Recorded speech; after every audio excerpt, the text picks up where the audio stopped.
En Afrique, certains animaux sont nés pour tuer. Leurs armes, du venin puissant, des anneaux asphyxiants, des griffes aiguisées ou des dards piquants. Ou encore des pièges machiavéliques qui mènent à des crochets toxiques. Ces créatures peuvent être mortelles. Non seulement pour leur proie, mais aussi pour nous. Leur monde est unique.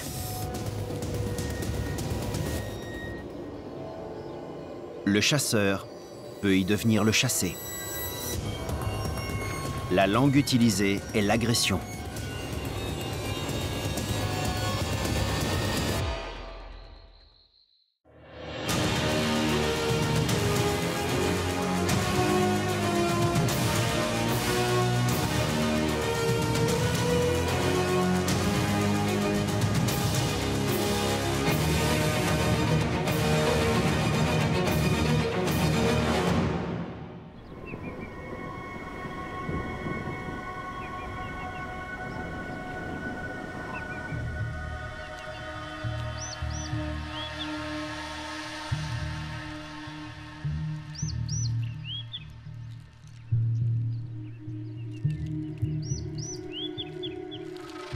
Les serpents. Rien que le mot évoque une peur ancestrale.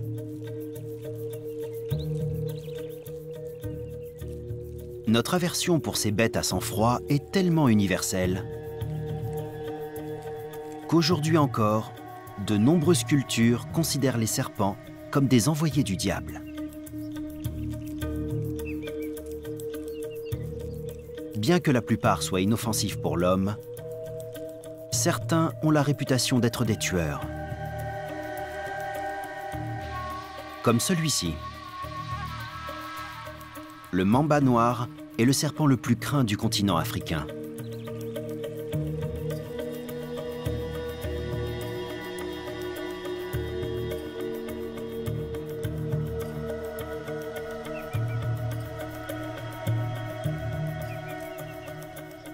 Son corps brillant oscillant entre le vert et le gris est en contradiction avec son nom.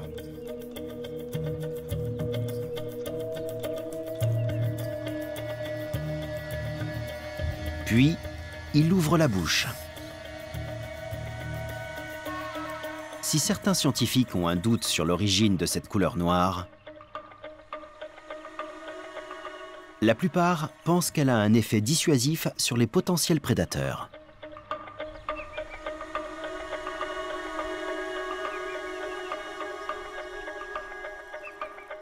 Le mamba noir peut atteindre 4,50 m de long, ce qui en fait le plus grand serpent venimeux d'Afrique. Son venin est également le plus dangereux.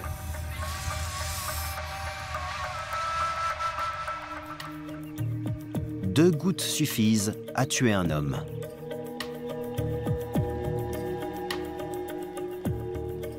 Un mamba noir en colère peut injecter 20 gouttes de cette puissante neurotoxine à sa victime.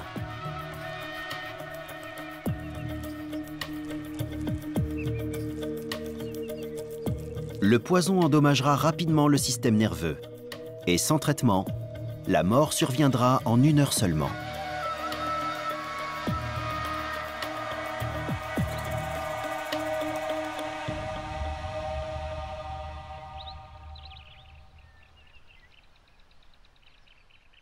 Et pourtant, la réputation de tueur aveugle du mamba noir n'est pas méritée. Face à un ennemi, il préférera battre en retraite plutôt que d'attaquer. Ce qui n'empêche pas certains hommes de tuer l'animal dès qu'ils l'aperçoivent. Le pauvre mamba noir est malheureusement un incompris. Il est peut-être né pour tuer, mais il n'est pas un assassin par plaisir.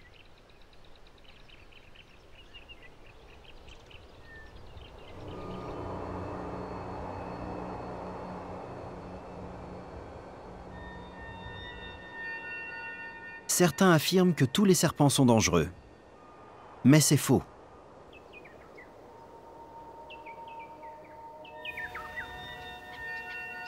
En Afrique australe, seuls 10% des serpents sont extrêmement venimeux et présentent un danger pour l'être humain. La plupart, à l'instar de ce python, n'ont même pas de venin.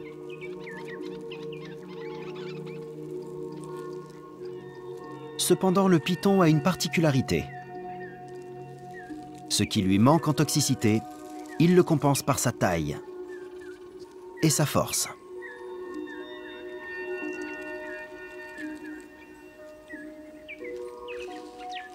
Comme les anacondas, ces serpents géants sont qualifiés de constricteurs. En serrant, ils prennent lentement la vie de leur proie. C'est une technique efficace connue de beaucoup de serpents africains. Pour ce python, la difficulté n'est pas de tuer sa victime, mais de l'attraper.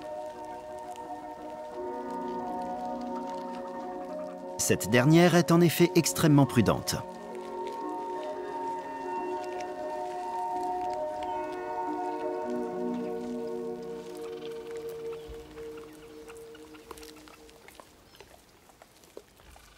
Le vervet.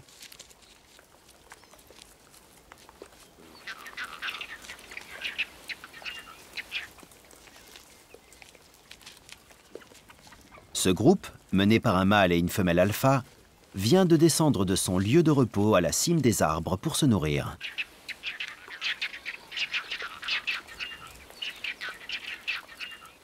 Il y a plusieurs bébés. Pendant leur repas, les singes sont à l'affût du moindre signe de danger.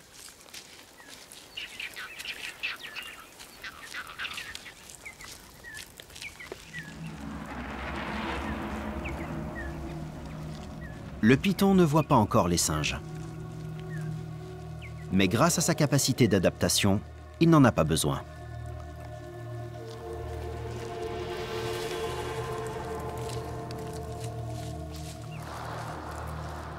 Sur son nez, des fossettes sensorielles l'aident à localiser une proie à sang chaud en détectant sa signature thermique ou infrarouge. Maintenant, le serpent n'a plus qu'à s'approcher suffisamment pour attaquer.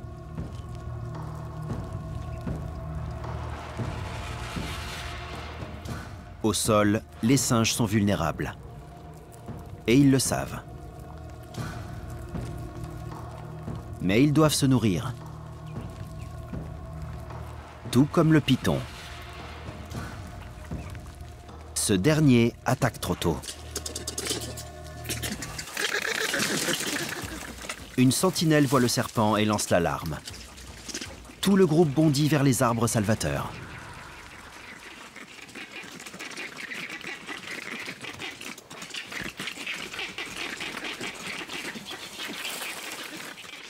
Les vervets utilisent au moins 6 cris pour prévenir le groupe de la présence d'un serpent.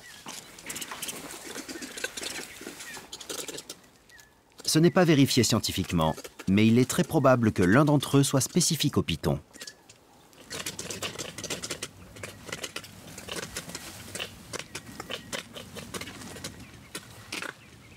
Son guet-apens ayant échoué, le serpent sait qu'il ne pourra plus attraper l'un de ses agiles singes.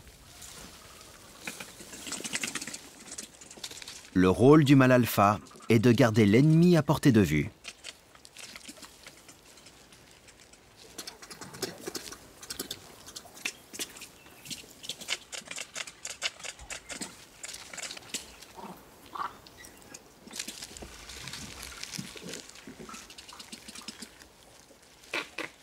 Le constricteur à sang froid n'a plus qu'à onduler dans les profondeurs de la forêt.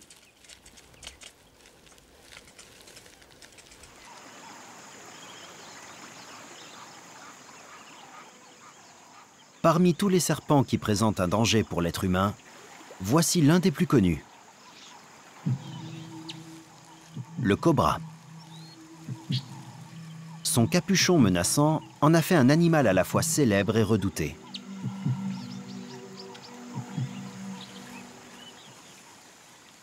Cependant, ce cobra annelé n'a nul besoin de fanfaronner lorsqu'il chasse des crapauds.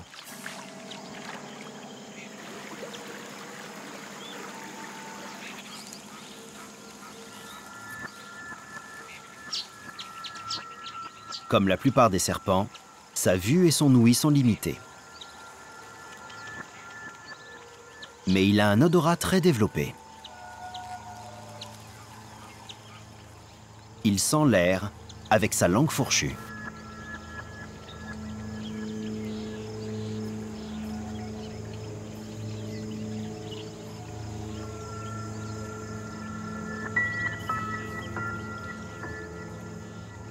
Lorsqu'une odeur est recueillie par la pointe de la langue, elle est envoyée vers l'organe de Jacobson, qui convertit le signal chimique.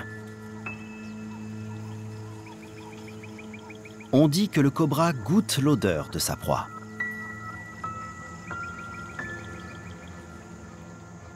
Les crapauds savent se défendre.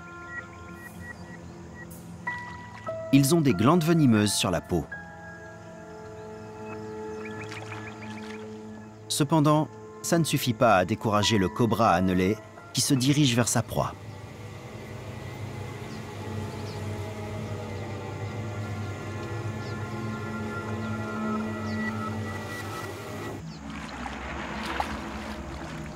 Grâce à sa rapidité d'esprit, l'amphibien parvient à s'échapper.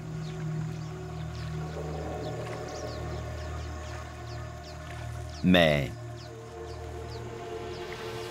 les cobras savent nager.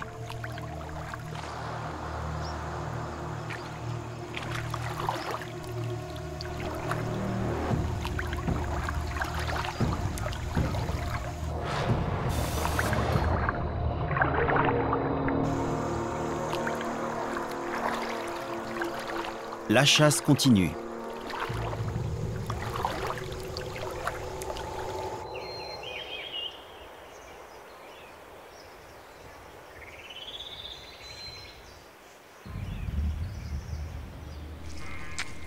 Ce Buphonidae a perdu la course. Il a été attrapé par un cobra des forêts, le plus grand cobra d'Afrique. Le puissant venin neurotoxique du serpent se répand déjà dans le corps de sa proie et endommage son système respiratoire. C'est pour cela que les serpents ont du venin. Ils peuvent ainsi immobiliser leur victime et la manger sans risquer de se faire blesser ou de la voir s'échapper.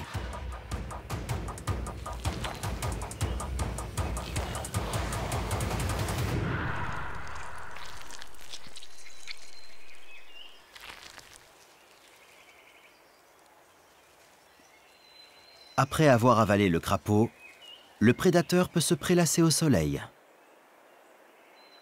En tant qu'animal à sang froid, le cobra a besoin de chaleur pour faciliter la digestion d'un repas froid. Ses écailles étincelantes miroitent au soleil. L'animal brille de mille feux.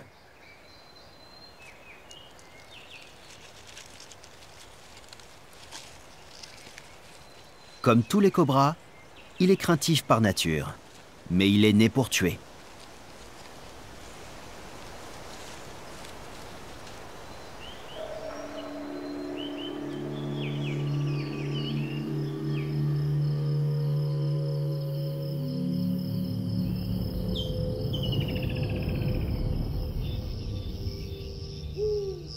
La nuit est souvent synonyme d'obscurité et de frayeur.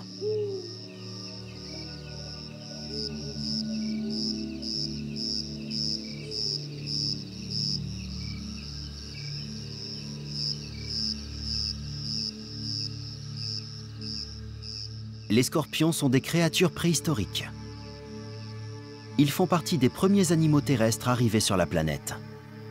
Des fossiles datant d'il y a 450 millions d'années ont été retrouvés.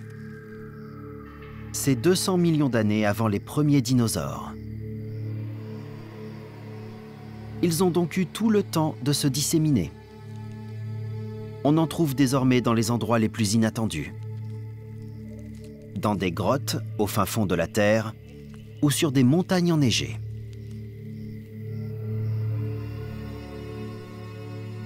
Cet arachnide des temps anciens a très peu évolué depuis son apparition sur Terre.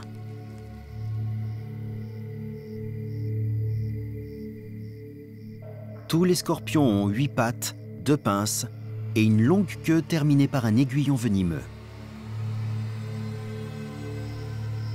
Pourtant, la plupart, à l'instar de cet Opistacanthus capensis, ont un venin tellement peu puissant qu'il est inoffensif pour l'homme. Pour comprendre l'efficacité de l'aiguillon d'un scorpion, il suffit d'en observer tous les appendices. L'Opistacanthus capensis a d'énormes pinces, mais sa queue est fine. Il a en effet tendance à préférer broyer ses proies plutôt que de les empoisonner. Son apparence est effrayante. Mais se faire piquer par ce scorpion n'apporterait qu'un léger désagrément.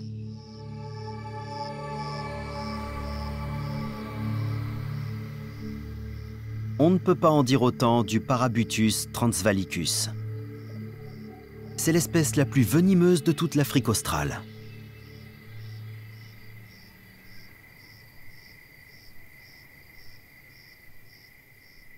Grâce à son puissant venin, il se sert moins de ses pinces, qui sont donc beaucoup plus fines.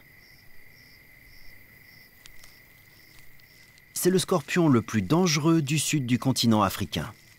Chaque année, il y tue 5 humains. Cependant, ces morts sont souvent dues à une piqûre de défense. Aucun scorpion n'attaquera un humain spontanément. L'empoisonnement est leur dernier recours en cas de menace.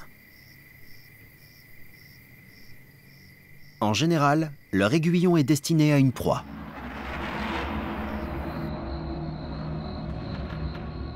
Comme cette blatte, attrapée par un Opistophthalmus.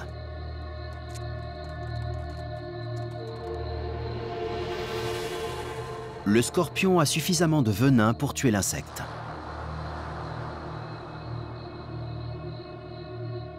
Mais la carapace blindée de la blatte semble être une protection efficace.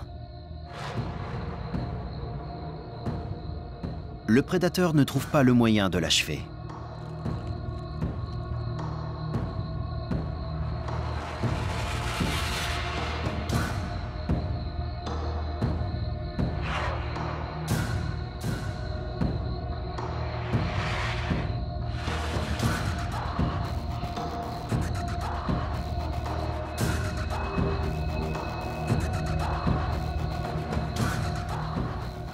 Il finit quand même par trouver le ventre sans défense de sa victime.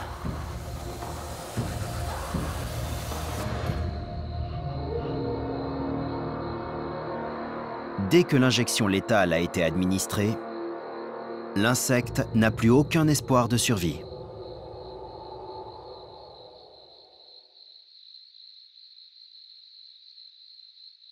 Les scorpions ne mangent que très rarement. Cette blatte est assez grosse pour le rassasier plusieurs mois.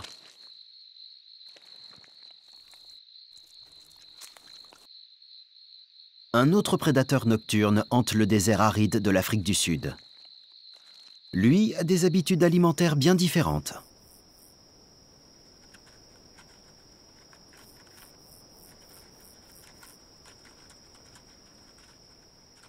La musaraigne est un mammifère à sang chaud dont le métabolisme est extrêmement rapide. Ce chasseur opportuniste doit manger très souvent afin d'avoir de l'énergie. Il est en permanence en mouvement, furetant dans le désert à la recherche d'insectes sans méfiance. La larve bien grasse d'un coléoptère est une bonne prise, mais ne fait office que d'en-cas pour cet animal vorace.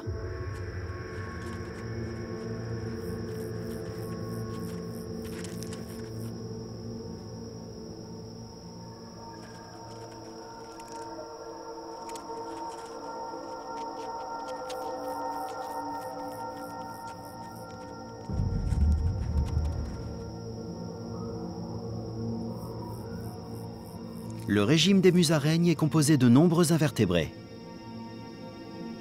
C'est une mauvaise nouvelle pour cet Opistophthalmus.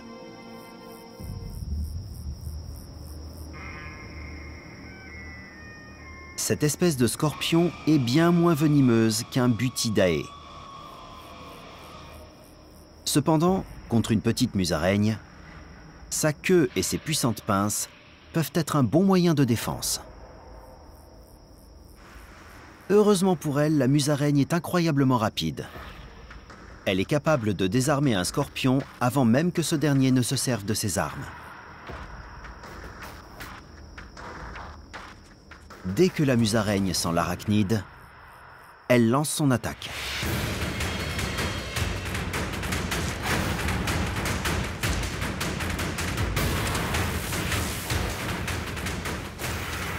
Les coups pleuvent entre les deux adversaires déterminés.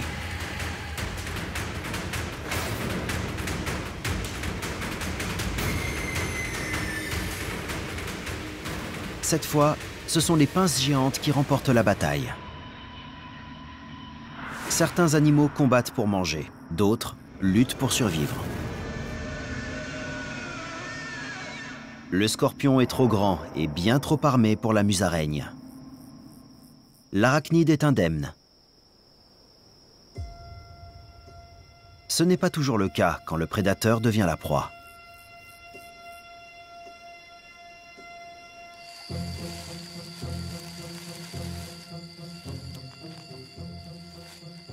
Cette scène traumatisante n'est pas aussi inhabituelle qu'on pourrait le penser. Ce long Acrocordus se nourrit de serpents. Il n'est même pas venimeux. Il se contente d'avaler sa proie en entier. Ce soir, il a attrapé une petite vipère nocturne. Une espèce venimeuse pourvue de crochets. Mais l'animal est incapable de déployer ses armes, car le serpent l'avale la tête la première. Même si la vipère pouvait attaquer son prédateur, sa morsure n'aurait pas une grande incidence. L'Acrocordus a développé une immunité contre le venin de serpent. Ses écailles, étonnamment dures, sont difficiles à transpercer. L'incroyable adaptation de l'Acrocordus ne se limite pas à sa capacité à manger des serpents venimeux. Il survit à l'ingestion du venin de ses victimes, car les toxines vont arriver dans son intestin. Et là, des enzymes vont détruire le poison composé de protéines avant qu'il ne s'introduise dans le système sanguin. C'est ainsi que l'Acrocordus s'offre souvent un macabre dîner composé des serpents les plus dangereux d'Afrique, comme la vipère heurtante et le mamba noir.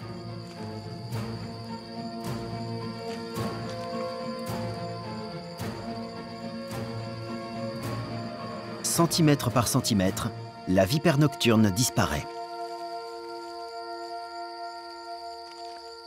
Elle est quasiment mangée vivante.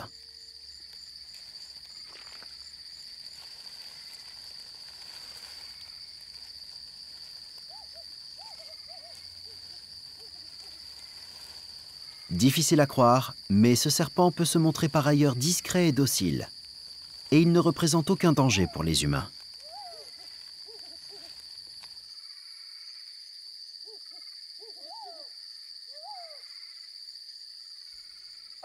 D'autres ombres dans la nuit incarnent des peurs répandues.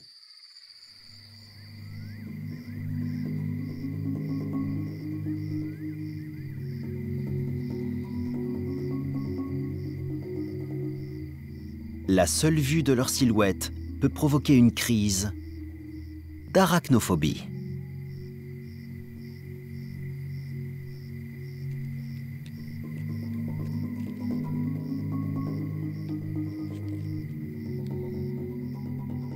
Les araignées. Ces arthropodes à 8 pattes sont répandus sur toute la planète, depuis l'Afrique jusqu'en Arctique. Leur aspect peut faire peur avec leurs longues pattes velues et leurs petits yeux luisants. Et pourtant, comme pour les serpents, notre appréhension est souvent absurde. Parmi les 40 000 espèces d'araignées connues, seules 200 sont dangereuses pour l'homme. Voici une araignée babouin, le Goliath des arachnides. Elle peut atteindre 15 cm de diamètre et tient son nom de sa ressemblance avec le primate poilu. Certes, une morsure de ce géant est douloureuse, mais elle ne tuera pas un être humain. De la même taille que l'effrayante mygale, elle est de la même famille.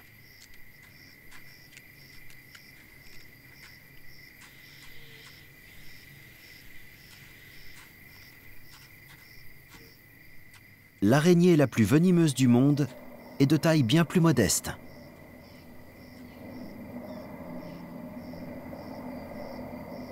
Certes, l'araignée des sables à 6 yeux a le venin le plus puissant des arachnides, mais puisqu'elle vit dans des déserts isolés, elle entre rarement en contact avec l'homme. De plus, elle utilise ses munitions avec parcimonie.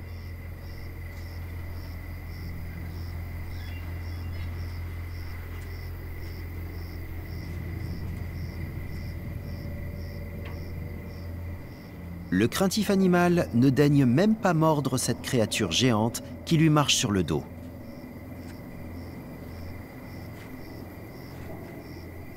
La maladroite araignée babouin qui risque sa vie arrive tout de même à passer inaperçue.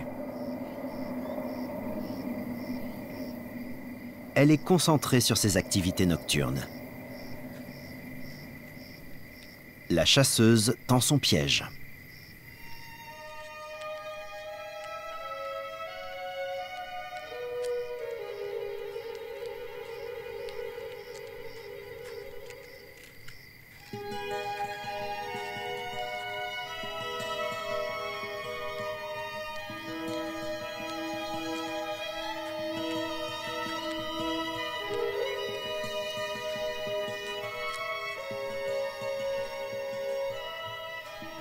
Lentement, l'araignée déploie de résistants brins de soie autour d'elle.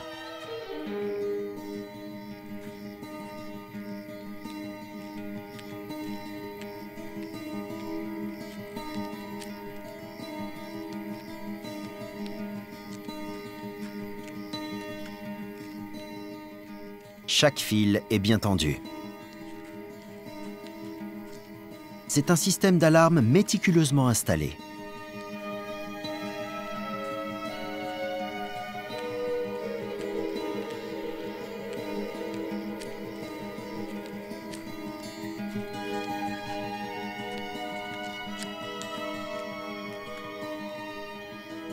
Si un coléoptère ou un petit lézard touche la toile, l'araignée bondira. Grâce à ses énormes crochets, elle injectera son venin mortel.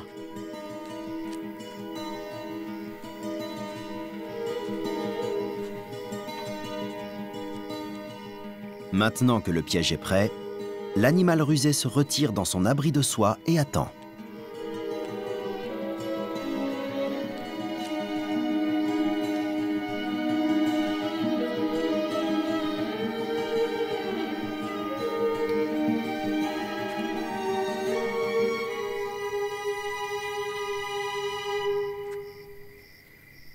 Les toiles d'araignée sont souvent associées aux maisons hantées et aux films d'horreur.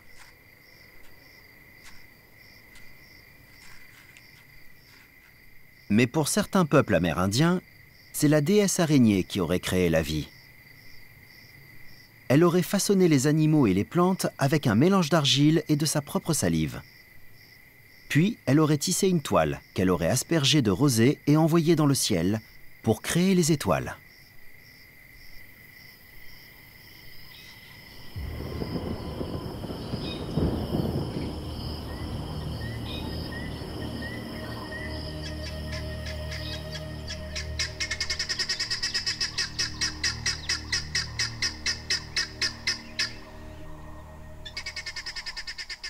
La championne toute catégorie de la fabrication de toiles est la Nephila senegalensis.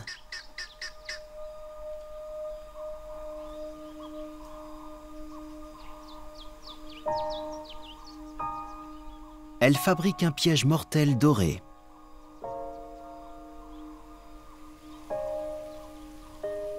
La toile peut mesurer près d'1 mètre entre des buissons au-dessus du sol. C'est un lieu stratégique pour attraper des insectes.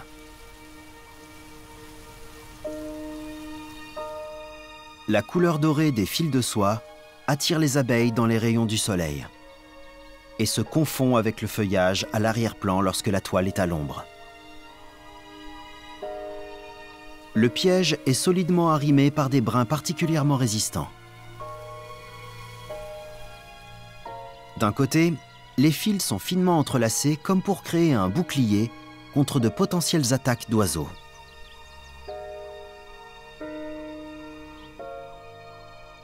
Alors que nombre d'araignées tissent une nouvelle toile chaque jour, celle-ci garde la même aussi longtemps que possible et en répare les zones abîmées au fur et à mesure.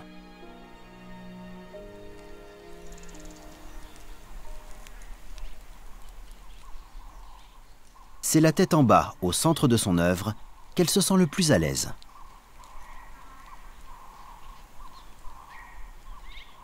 Ses fines pattes de 12 cm de long lui permettent de se déplacer facilement sur sa toile. À l'extrémité de chacune de ses pattes, elle possède 3 minuscules pinces pour s'accrocher aux brins de soie.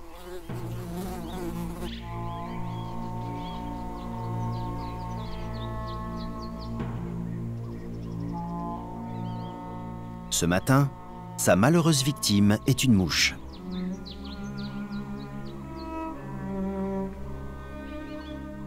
Une fois qu'elle est sûre que l'insecte est piégé, elle se déplace adroitement pour récupérer son repas. Sa technique de chasse est irréprochable.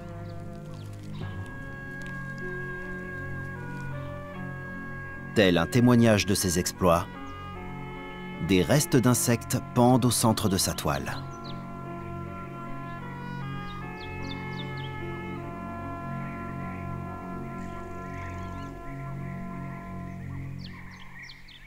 Si les araignées piègent leur proie en plein air, d'autres animaux le font sous terre.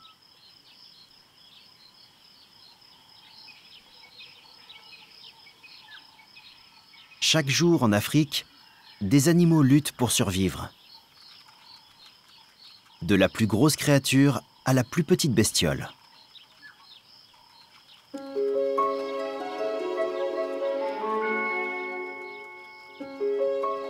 Pour les frêles fourmis, le danger peut se tapir là où elles s'y attendent le moins.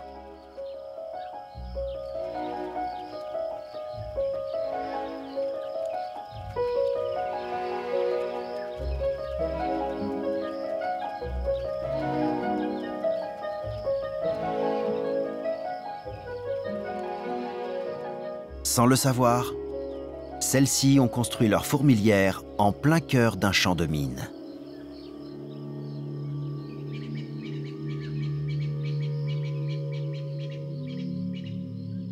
Ces petits trous en forme d'entonnoir sont des pièges installés par de redoutables chasseurs, des larves de fourmilions.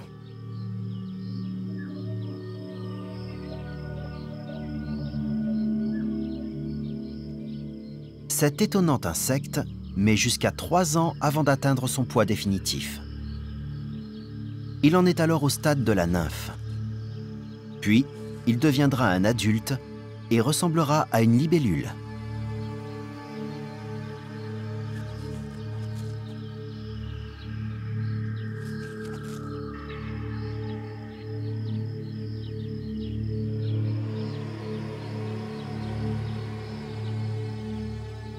Les fourmilions construisent souvent leurs pièges les uns à côté des autres. Ainsi, ils ont plus de chances de voir les proies qui auraient contourné un trou tomber dans un autre.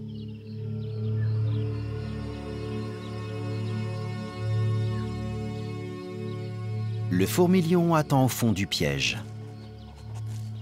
ses mâchoires prêtes à entrer en action. Une fourmi insouciante se trouve dans le cône. Le prédateur la détecte et gratte énergiquement dans le sable vers son terrier.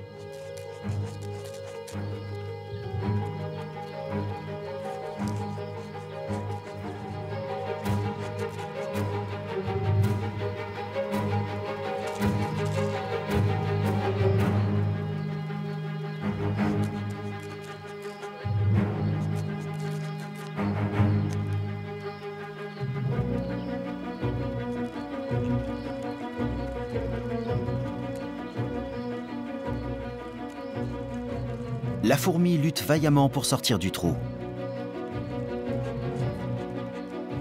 Mais une pluie de sable l'attire de nouveau vers le bas.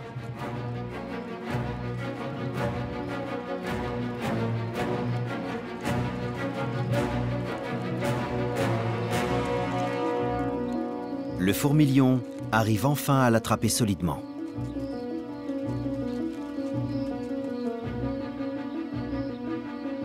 Lentement, la victime perd la vie.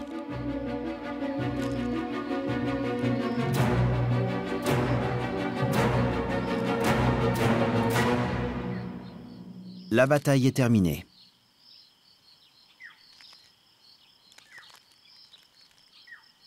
Sous le sable, le fourmilion va injecter une substance liquide à sa proie, avant d'en ingurgiter l'intérieur et de se débarrasser de la carcasse.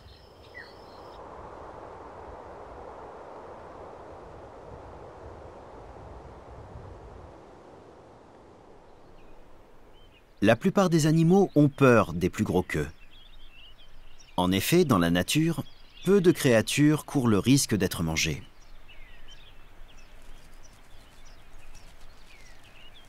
Même ce cobra du Cap, qui mesure pourtant plus d'1 mètre et possède un venin puissant, peut être attaqué par des mammifères carnivores et des oiseaux de proie assez rapides pour éviter de se faire mordre.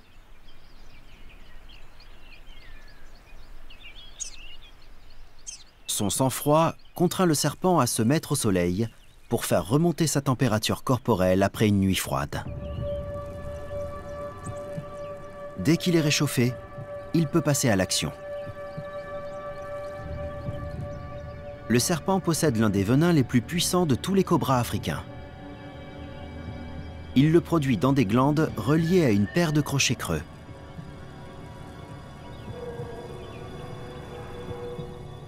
C'est grâce à son venin que le cobra reste en vie. Sans ce poison, l'animal ne pourrait pas tuer ses proies. Et il mourrait de faim.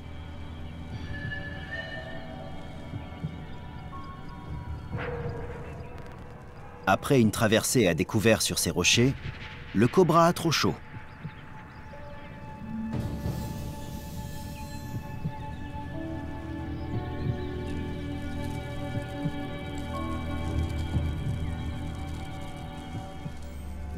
Heureusement pour lui, il apprécie l'eau.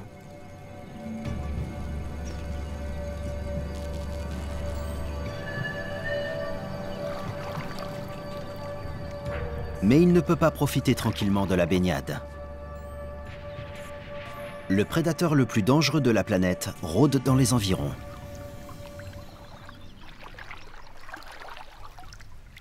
Il tue plus d'animaux que toute autre espèce sur Terre. L'Homo sapiens.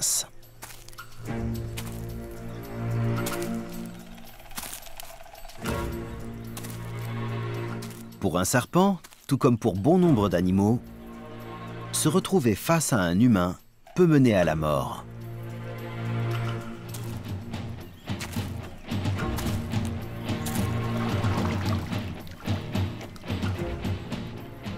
Pour prévenir la menace, le serpent se redresse en position d'autodéfense. Cette attitude est un avertissement. En général, c'est suffisant pour se débarrasser de l'intrus. Ce n'est qu'en cas de menace prolongée que le cobra attaquera.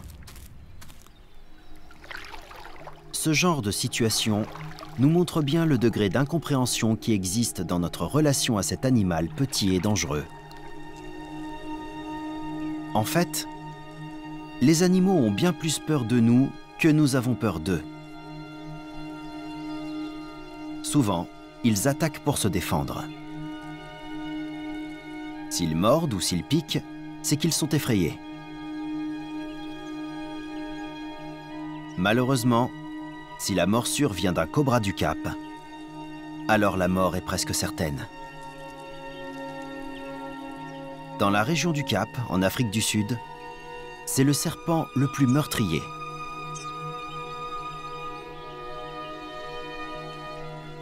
Il est vrai que les serpents peuvent être un danger pour l'homme. Leur capacité naturelle à tuer les ont rendus hostiles dans beaucoup de cultures.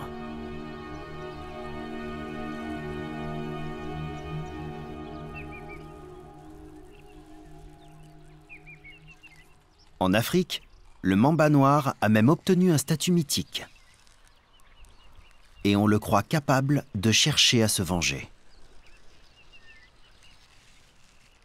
Ces légendes ne servent qu'à accroître notre peur inutile de cet élégant reptile si mal compris.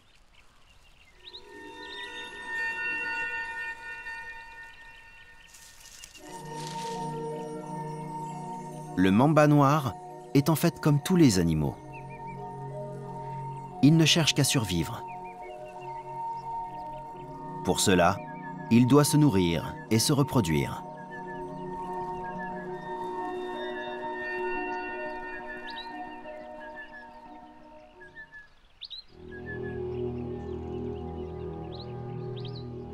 En quête d'une partenaire, ce mamba est arrivé dans des broussailles compactes où il a trouvé une femelle prête à s'accoupler.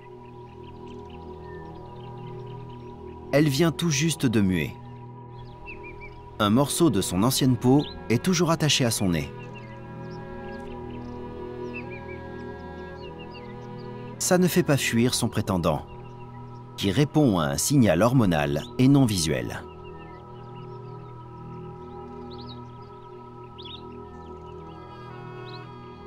Il enroule sa queue autour d'elle pour relier leur cloaque, l'orifice de la cavité génitale des serpents.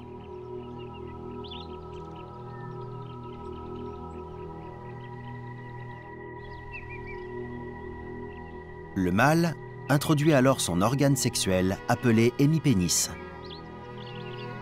qui libérera le sperme au moment opportun.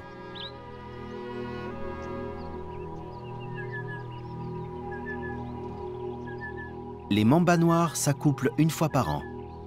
Si la copulation est fructueuse, la femelle pondra ses œufs qu'elle couvra entre 80 et 90 jours.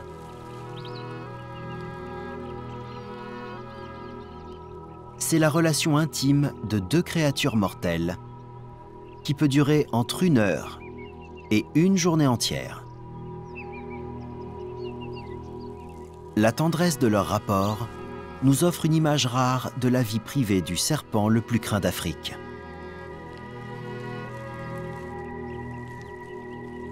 Cela doit nous rappeler que ces animaux qui nous effraient sont bien plus qu'un danger potentiel.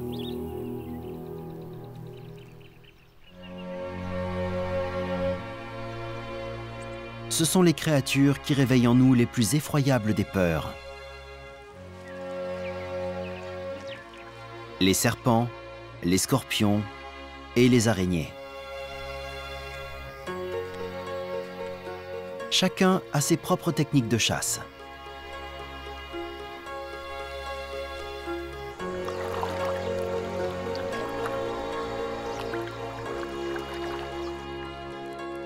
Ce sont tous des prédateurs impitoyables qu'il ne faut pas sous-estimer.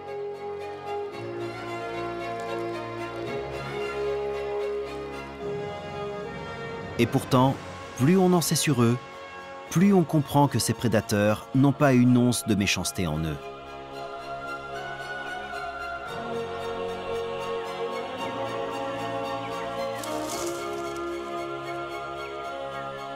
Ils passent leur vie à tenter de survivre dans un monde dirigé par les crocs et les griffes.